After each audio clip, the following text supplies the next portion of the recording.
अभी तक हमारे पास में कोई ऐसा जादू नहीं है धागे बना के किसी का ब्याह करवा दें, नौकरी लगवा दें। इतने हम तपस्वी नहीं बने अभी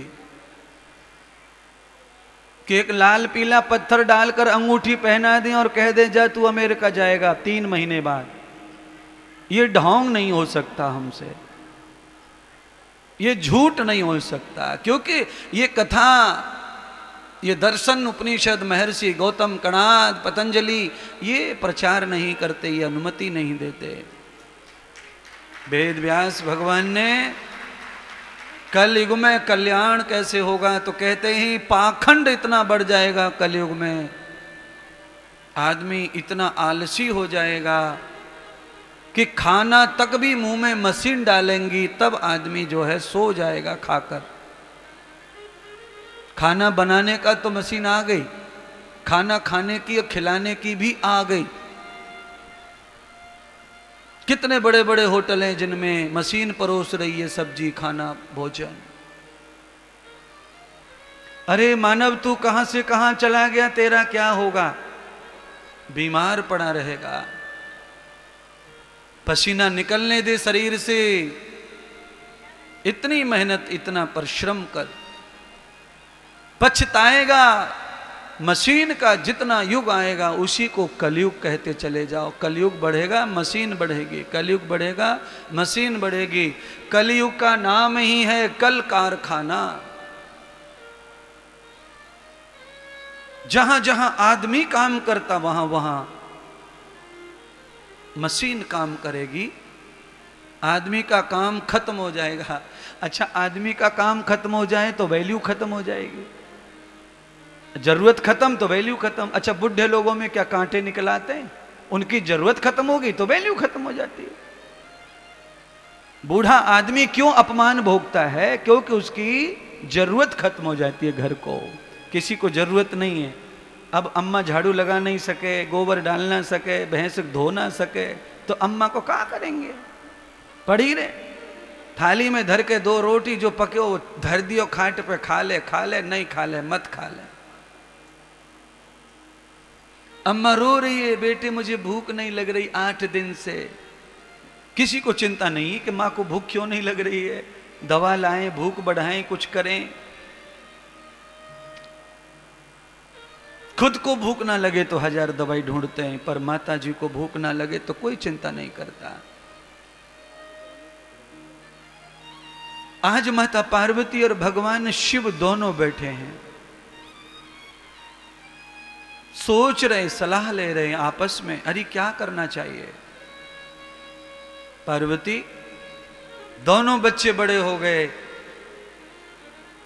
अब उनकी उम्र विवाह की हो गई, विवाह करो। शंकर भगवान ने कहा पार्वती तुमने हमारे मुंह की बात छीन ली, हम भी चाहते हैं कि बच्चों का विवाह हो। तो पार्वती झट से बोल गई कि पहले गणेश का विवाह होना चाहिए क्योंकि वो बड़ा है।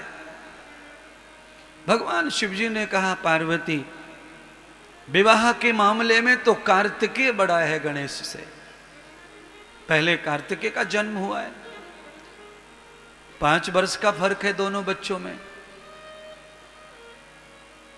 माता पार्वती ने कहा देखो जी, शादी होगी तो पहले गणेश की होगी, वो तो आप तीनों देवताओं ने गणेश को बड़ा माना है, तो आपको बड़ा होने के नाते उसे ही पहले ये मौका देना चाहिए विवाह का। भगवान शिवजी पत्नी पार्वती के आगे ज्यादा बोलना पसंद नहीं करते, और उसका कारण ये है कि पत्नी अगर बोलने वाली मिली हो तो पति को न बोलने वाला रहा तो ही घर चलेगा। पत्नी बोलने वाली हो और पति भी बोलने वाला हो तो घर नहीं चल सकता, घर खत्म हो जाएगा। इसीलिए एक तार ठंडा एक गरम, 2 तार जाते हैं तो बल्ब जलता है, तो रोड जलता है, तो सब कुछ अच्छा है। अगर दोनों ही तार गरम वाले चले जाएं तो फिर विस्फोट हो जाता है, फिर जलता नहीं है, कुछ प्रकाश नहीं होता। ठंडा तार धरती से जुड़ा रहता है, उसको नमी चाहिए, शांति चाहिए। आजकल अर्थ नहीं बनते। पुराने समय में बिजली के लिए घर में अर्थ बनाना पड़ता था, जमीन खोदकर। इतना डेवलप नहीं था विज्ञान। चोरी से बिजली चलती थी घरों में। विज्ञान ने अब सब कुछ अच्छा कर दिया। अब दोनों वहीं से आ जाते हैं और परमानेंट घर बनता है, तभी अर्थ बना दिया जाता है मिस्त्री के द्वारा। पर यह सिद्धांत जीवन में और घर गृहस्थ में सब जगह स्वीकार करना चाहिए। अगर बल्ब को प्रकाश करके अंधेरा मिटाना है तो अर्थ वाला तार चाहिए, एक बिजली वाला तार चाहिए। पत्नी में ज्यादा ऊर्जा है, पत्नी ज्यादा बकबक है, तो पति को शांत ही रहना चाहिए, जानबूझकर घर चल जाएगा। पति ज्यादा अड़र बड़र है तो पत्नी को शांत रहना चाहिए, घर चल जाएगा। लड़ाई होने का कारण क्या है? घर में, बाजार में, रेल में, बस में दो लोग एक जैसे मिल जाएंगे, वहीं लड़ाई हो जाती है। अच्छा, बस में लड़ाई की क्या बात है भाई, रेल में लड़ने की क्या जरूरत है? पर वहां लड़ाई हो जाती है। मेरी सीट पे धर दिया होता है ना जूता, मेरी सीट पे। बताओ, 600 रुपए में टिकट फाड़ के रिजर्वेशन की, आदमी मेरी सीट करके लड़ बैठे, खोपड़ा तक फूट जाए रेल में। और इन नालायकों को ये पूछो जिसके पीछे तूने 307 बना दी, 3 स्टेशन के बाद में इस सीट को तू खुद ही छोड़ के चला जाएगा। आप ही बताओ, मेरी मेरी कब तक करते हैं हम? जब तक हमारा स्टेशन आता। स्टेशन आने पर जैसे हम उसे छोड़कर विमोह हो जाते हैं, निर्मोही हो जाते हैं, हमारा मोह खत्म हो जाता है, उस सीट से हमारा लगाव खत्म हो जाता है। कोई अपनापन नहीं रहता। जैसे रेल की सीट से समय और स्वार्थ के लिए अपनापन जुड़ता है, अपनापन खत्म होता है, ऐसे ही संसार में भी सफर करने के लिए ही हम आए हैं। हमें केवल समय तक ही मोह करना है, अधिक मोह रखने की जरूरत नहीं है। सफर समाप्त हो जाएगा, ये सीट तुम्हारी नहीं रहेगी। अगले स्टेशन पर यही सीट किसी और की हो जाएगी, जो पहले से रिजर्व हो चुकी है। तुम जहां रहते हो वहां कोई और आ जाएगा, तुम गायब हो जाएंगे।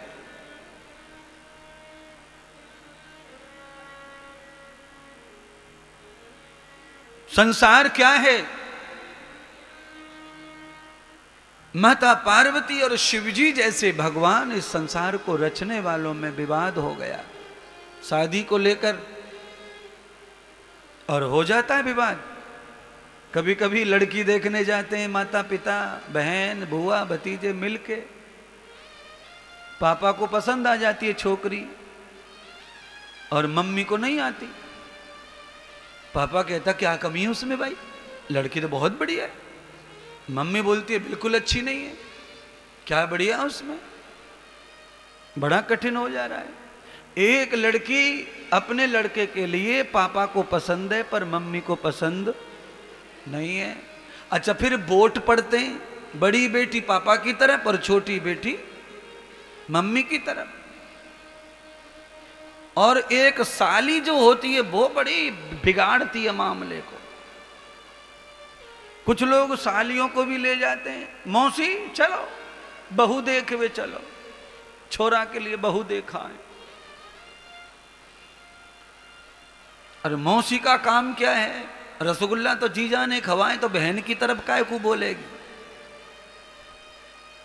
जीजा सही कह रहे हैं तुम, छोरी में तो कोई कमी ना, छोरी तो बहुत बढ़िया है। नाक देख लो, कान देख लो, आंख देख लो, मुंह देख लो, दांत तो सब तो हैं उसके। अरे बहन कह रही है दांत तो हैं पर यूं हैं।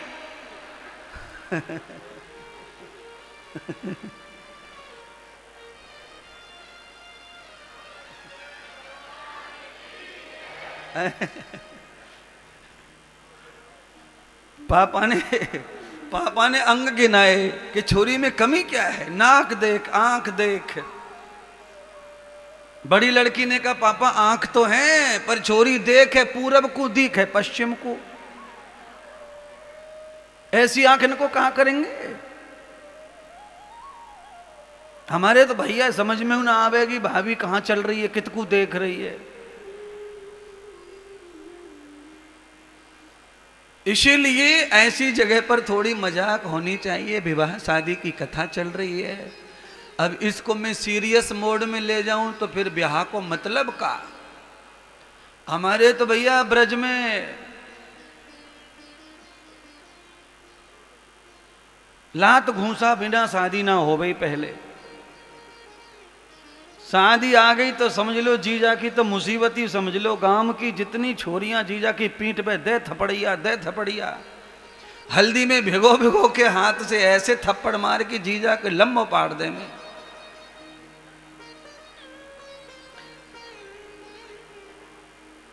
जो बीत गए दिन वो वापस नहीं आते, आते नए लोग पुराने नहीं आते। जो खुशियां जो परंपरा चली गई वो लौटने वाली अब नहीं लौटेंगी। अब तो महाराज शादी ब्याह उत्सव नहीं रहा, अब खाली दिखावा रह गया। 1-2 घंटे का सब लोग अपने घर से इधर से उधर से सज के धज के एक कार्यालय से मंगल कार्यालय होटल लॉन्स में पहुंच जाते हैं और सब एक ही ग्राउंड में ऐसे जैसे मानो मधुमक्खी कोई खा गई हो, ऐसे दौड़ते भागते से दिखते। कोई यूं जा रहा, कोई यूं जा रहा, कोई यूं जा रहा।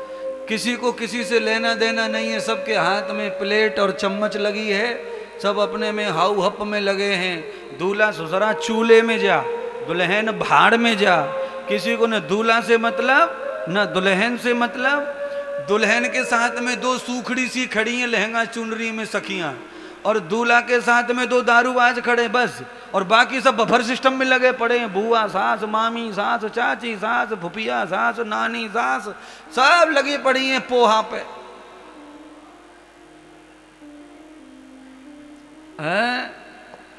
और महाराज थोड़ा सा पीछे चले जाओ पुराने समय में, अरे महाराज दुल्हन की कितनी वैल्यू, 8-10 दिन तक तो उसके आगे पीछे घूमे सबरो घर। अकेली मत छोड़ो, अकेली मत छोड़ो, हल्दी की है, खा जाओ भूत, जिन आ जाओ छत में से, तुम्हारे से खुद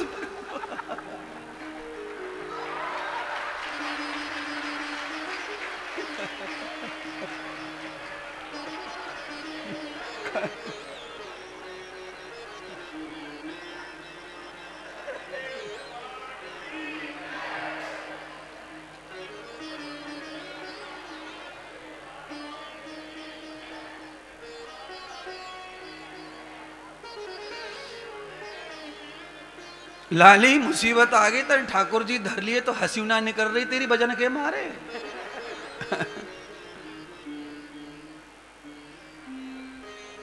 सब दुनिया लोटक पोटा हो गई तो हसीना आई लाली। ठाकुर जी ये बगल में पधरा दे, ये ना हंसने देते।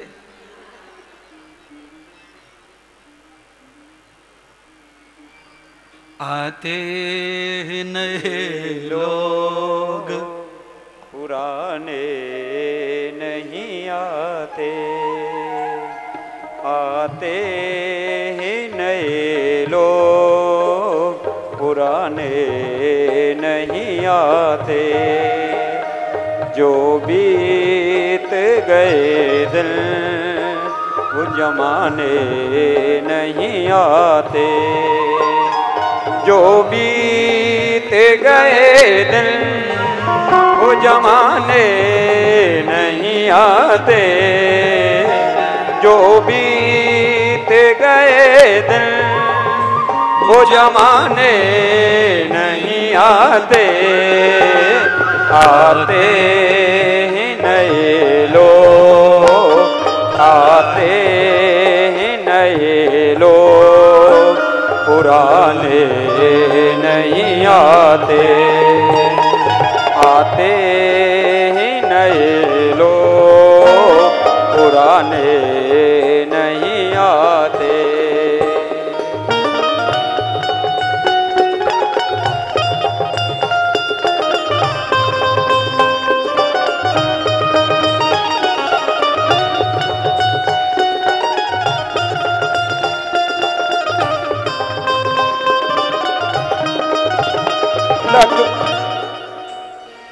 लकड़ी के मकानों में चिरागों को न रखिए, लकड़ी के मकानों में चिरागों को न रखिए, पड़ोसी भी वहाँ आग, पड़ोसी भी वहाँ आग बुझाने नहीं आते, पड़ोसी भी गए हैं वो जमाने नहीं आते, आते ही नए लोग पुराने नहीं आते, आते हैं नए लोग पुराने नहीं आते,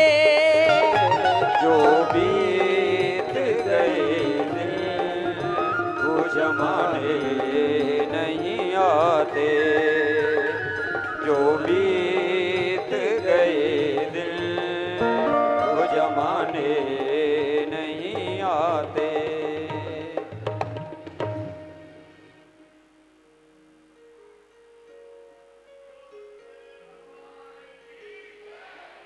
पीछे की पंक्ति समझ में न आई हो तो मैं उसे सुनाना चाहता हूं। लकड़ी के मकानों में चिरागों को न रखिए, पड़ोसी भी वहां आग बुझाने नहीं आते। इसका अर्थ है कि आप कभी कोई गलती ऐसी मत कर दो जो अकेले भोगनी पड़ेगी, कभी कोई सहायता उसमें करने वाला लोग हाथ खड़े कर लेते हैं, कोई मदद नहीं करेगा तुम्हारी गलती पर। इसीलिए लकड़ी के मकानों में चिरागों को ना रखिए। घर का विवाद समाप्त होगा कब? जब घर में ये तालमेल होगा ठंडा गर्मी का। भगवान शिव शील स्वभाव हैं, गंगा जिनके सिर पर पधराई हुई है, चंद्रमा, दोनों ही शीतलता का प्रतीक है, चंद्रमा भी और गंगा भी, और ये शिव जी के सिर पर विराजमान है। पवित्रता, शीलता, ये दोनों शिव जी के सिर पर है, जटाओं में है। माता पार्वती शक्ति हैं, इसीलिए उद्विग्न है, ओजस्वी है, तेजस्वी है, चंचल है, क्रोधी है। अपनी बात मनवाने की इच्छा रखने वाली पार्वती। शंकर भगवान ने विवाद को समाप्त कर दिया। ऐसी जगह पे क्या चाहिए? विवेक, तीसरा नेत्र चाहिए। घर का झगड़ा बंधु तभी मिट सकता है जब कोई हार जाए। घर में हारना कोई अगर नहीं सीखता है तो घर का झगड़ा कभी मिट सकता नहीं है। घर में हारने में ही जीत है, जीतने में कोई जीत नहीं है। घर के अंदर कोई विवाद है, आपस का कोई विवाद है, रिश्तों में विवाद है, तो हार जाना ही उन्नति का एक सही रास्ता है। अगर आपस में पुत्र पिता का, शिष्य गुरु का विवाद, तो वो विवाद लड़ने से कभी समाप्त नहीं हो सकता है, क्योंकि उसमें आहुति चढ़ाने वाले लाखों लोग हैं। उस लाखों लोगों को हटाना है तो खुद को समाप्त कर लो, खुद मैट लो उसे। अरे अपना किसी को माना है, हो सकता है कोई नादान हो गया हो, पर तुम तो नादान नहीं हो, तुम तो ज्ञानी हो। ज्ञानी किस काम का फिर? अगर नादान का नादान हो जाए तो ज्ञानी तब ज्ञानी है जब वो अपनी मुसीबत को स्वयं समाप्त कर दे, किसी की बिना आवश्यकता के, तब वो ज्ञानी है। और मुसीबत आने पर दुनिया जमा हो जाए तो क्या मुसीबत मिटाएगी दुनिया? सवाल ही नहीं उठता। हमने आज तक देखा कि हवन कुंड होने के बाद, हवन हो जाए उसके बाद भी लोग आहुति डालते रहते हैं आके आके। जो आता है वही आहुति फेंक के चला जाता है दर्शन करके हवन कुंड में। ऐसी ही ये दुनिया केवल आग बुझाती नहीं, आग जलाने में सहायता करती है। इसीलिए परिवार को बचाने के लिए अपने आप को हराना सीखो। जो घर में हराना सीख गया वही शासन करेगा, वही जीतेगा। दुनिया से जीतना चाहते हो तो खुद से हारो, अपनों से हारो। अपनों से हार कर साथ मिलेगा समय पर। अपनों से जीतने की प्रैक्टिस में, कंपटीशन में आप अकेले पड़ जाओगे।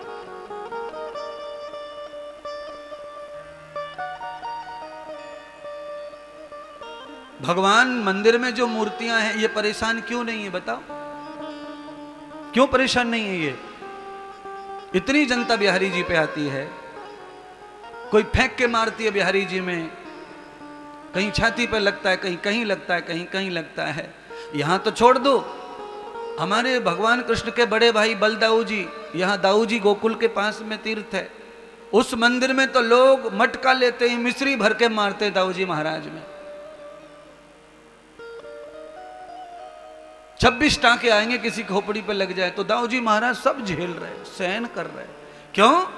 वो जानते हैं अगर पूजना है तो सहन करने में ही पूजा होगी, क्रॉस करने से पूजा हो सकती कभी नहीं हो सकती है। और सहन करते हैं इसीलिए वो भगवान है, ये ध्यान करना। उनकी लाठी कैसी चलती है, छुपे रुस्तम, पता नहीं चलता उनकी लाठी कब कहां से आएगी और तड़ाम करके तोड़ के चली जाएगी। उन्हें स्वयं कुछ नहीं करना पड़ता, जो करता है वो भक्त करता है। दंड भी भक्त भोगता है, सुख भी भक्ति भोगता है। भगवान फ्री है, इसीलिए भगवान का एक नाम है निर्लेप नारायण। अलिप्त नारायण, निर्लेप है वो, किसी में लिप्त नहीं होते। कोई कितना भी आशिकी करे पर वो लिप्त नहीं होते उसमें। अभ्यात रुद्रम न कृत मूल व्यासम। भगवान सुखदेव, भगवान श्री व्यास, भगवान सूत जी अलिप्त जीवन है तो समाज के लिए कुछ कर पाए। सूत जी ने कहा, सौनक जी आज भगवान शिव जी ने रास्ता निकाल लिया, पार्वती ना मेरी ना तेरी, दोनों बच्चे ही फैसला कर लेंगे शादी किसकी होगी। तो कहा कैसे करेंगे बच्चे? हमारे होते हुए बच्चे फैसला करेंगे शादी का? हम किस काम के? मैं करूंगी फैसला। शंकर भगवान ने कहा मैं ऐसा नहीं कह रहा, फैसला तो हम ही करेंगे, पर बड़ा कौन छोटा कौन, शादी के योग्य कौन। अरे भाई हमारे बच्चे अगर योग्य नहीं है तो हम दूसरे की लड़की को फंसाएं क्यों? आजकल आपको पता है शादी करने के लिए ये जो मम्मियां हैं, माँ अपने पागल बेटे की भी शादी करना चाहती है। इतना लालच है बहू का। मेरा भोला है, मेरा कम बुद्धि का है, मेरी आंखों के सामने इसके भी पीले हाथ हो जाएं। अरे मैंने कहा ये काले करके आए हो सारो, इसके पीले कहां से हो जाएंगे? आधी बुद्धि का, आधे शरीर का, आधे विचारों का है, ये कहां से शादी कर लेगा? पर मां का दिल इतना होता है बच्चे में कि वो बावड़े की, बीमार की, एक किडनी, एक फेफड़े वाले की भी शादी होगी, भाई आकी हो जा, कैसे हो जा। ना सुन रही का बड़ी जीजी अपने पति की बहन को कह रही, ना सुन रही का बड़ी जीजी, हाँ जी क्या करे भाभी? तो कहा मैं तुम्हें 50,000 रुपये दूंगी, जाके करवाए दो, कहूं से घुमा घुमू के। एक टांग की ले आओ पर बहू ले आओ, एक आंख की ले आओ, क्या करेंगे? पर माँ का दिल है ये, माँ का दिल इतना पवित्र, इतना बढ़िया रहता है औलाद के लिए कि वो मरे मराई की भी शादी, नाती पोते सब देखना चाहती है। ना शिव महापुराण क्या कह रही है सुनो। भगवान शिव कह रहे हैं जब तक हमारा बच्चा फिट ना हो तब तक किसी की कन्या को नहीं वरण करना चाहिए। तो कैसे देखें बच्चा फिट है कि नहीं है। तो भगवान शंकर ने कहा एक ही प्रतियोगिता है कि दोनों बच्चों को एक साथ छोड़ दो और पूरी धरती की परिक्रमा करके आएंगे, जो पहले आ जाएगा उसका विवाह पहले कर देंगे। आइडिया बहुत बढ़िया है ये। आप लोग विवाह करने के लिए कब लायक समझते हैं अपने बच्चे को? पढ़ के नौकरी लग जाए, आपको उसी दिन हो जाता है कि पैरों पे खड़ा हो गया। अरे बाबा, तुम जिसको पैरों पे खड़ा होना समझते हो वो नौकरी छोटी सी गलती से कभी भी छूट सकती, उसमें पैरों पे खड़े होने जैसा क्या है। तुम्हारा बच्चा इंसान बन जाए, समझदार बन जाए, तब उसे पैरों पे खड़ा समझो। नौकरी करना है पैरों पे खड़ा हो गया, ये समझदारी अच्छी नहीं है, ये ठीक नहीं निर्णय। नौकरी कभी भी जाएगी, जैसे मिली वैसे जाती, उसका कोई वर्चस्व नहीं, कोई अस्तित्व नहीं है। जिस काम के ऊपर बॉस है वहां कभी भी आप रिजेक्ट हो सकते। जिस काम के ऊपर बॉस नहीं है वो काम है व्यापार, बिजनेस। इसमें कोई बॉस नहीं, ये हमारा है और ये कम चलेगा या ज्यादा, बस इतना ही घाटा है इसमें और कोई नुकसान नहीं। रोजी रोटी कपड़ा सब मिलेगा। नौकरी में गलती करने पर नौकरी चली जाएगी, पर आप व्यापार में कोई गलती कर देते हैं उससे आपका व्यापार कम हो सकता है पर आप रिजेक्ट नहीं हो सकते। इसीलिए नौकरी से ज्यादा व्यापार बिजनेस पर बुद्धि लड़ाओ। जितने ज्यादा होशियार बच्चा हो उसे उतना ही ज्यादा बिजनेस पे ध्यान देना चाहिए। जितना ज्यादा योग्य हो उतना ज्यादा बिजनेस पे ध्यान दो, व्यापार पे ध्यान दो। नौकरी की तरफ तो हारे हूरों को जाना चाहिए, जिनके सब रास्ते रुक जाएं वो नौकरी करो। दूसरे के यहां काम तभी करना चाहिए जब सब काम हमारे खत्म हो गए हों। अगर हमारे काम हैं तो फिर हमें दूसरे के यहां काम करने की जरूरत नहीं है। अच्छा बोलो, हमने पढ़ाई की, माता पिता ने इतना पढ़ाया, इतना टैलेंट दिया, इतना विज्ञान दिया, इतना सब दिया, तो क्या हम दूसरे के लिए पढ़े? आप सॉफ्टवेयर हैं तो अपनी कंपनी खोल लो, इलेक्ट्रिशियन अपनी खोल लो, इलेक्ट्रॉनिक अपनी खोल लो, मैकेनिकल अपनी खोल लो। अब बात कहाँ आ रही है कि भाई पैसे नहीं है महाराज, तुम्हारी बोलने से थोड़ी खुल जाएगा सब। हाँ, मेरे बोलने से खुल जाएगा। लाओ तुम्हारे डॉक्यूमेंट्स लेके आओ, इलेक्ट्रॉनिक इंजीनियर के लेके आओ, मैं लोन मंजूर करवाता हूं कंपनी खोलने के लिए। ले आओ तुम्हारी डिग्री लेके आओ सॉफ्टवेयर की, मैं तुम्हें लोन दिलवाता हूं। पैसे ले लो डिग्री पर और व्यापार करो, बिजनेस करो। अरे 10 लोगों को रोटी दो, 10 लोगों को रोजी दो, 20 लोगों को रोटी दो, 20 लोगों को रोजी दो। होशियार होके भी दूसरों की नौकरी पे बैठ के किसी और की नौकरी लग जाए बेचारे गरीब की। हम वहां होशियार आदमी जाके बैठ गए, गरीब आदमी इधर से उधर धक्का खाता फिर रहा है। मरता क्या नहीं उसके लिए ठीक है, पर ज्यादा से ज्यादा बुद्धि, ये मैं नहीं कह रहा हूं, ये मेरी तरफ से नहीं कह रहा हूं। आज भारत में जो सबसे आगे हैं उस समाज का नाम है मारवाड़ी समाज। कौन सा समाज? महाराज अग्रसेन जी ने सभी, महाराज अग्रसेन क्षत्रिय थे, वो महाराज अग्रसेन जी ने सभी को कहा कि अब ये छत्र तुम्हें कुछ नहीं रखा है, भूखे मर जाओगे, लो मेरे खजाने से 1-1 रुपया ले जाओ और मेरे अंश और वंशज हो तो मुझे व्यापार करके दिखाओ। तो सबने व्यापार किया पूरे देश और विश्व में फैलकर, और देखो आज उनकी दुनिया कहां से कहां पहुंच गई, कहां से कहां पहुंच गई है। आज उनका मन आए तो धर्मशाला बनवा देंगे, वो बनवा देंगे, ये बनवा देंगे, ये बनवा देंगे है। इसीलिए राजा वो चाहिए जो व्यापार दे, गुरु जो चाहिए जो दिशा सही दिखाए, माता पिता वो चाहिए जो चरित्र का सही निर्माण करे।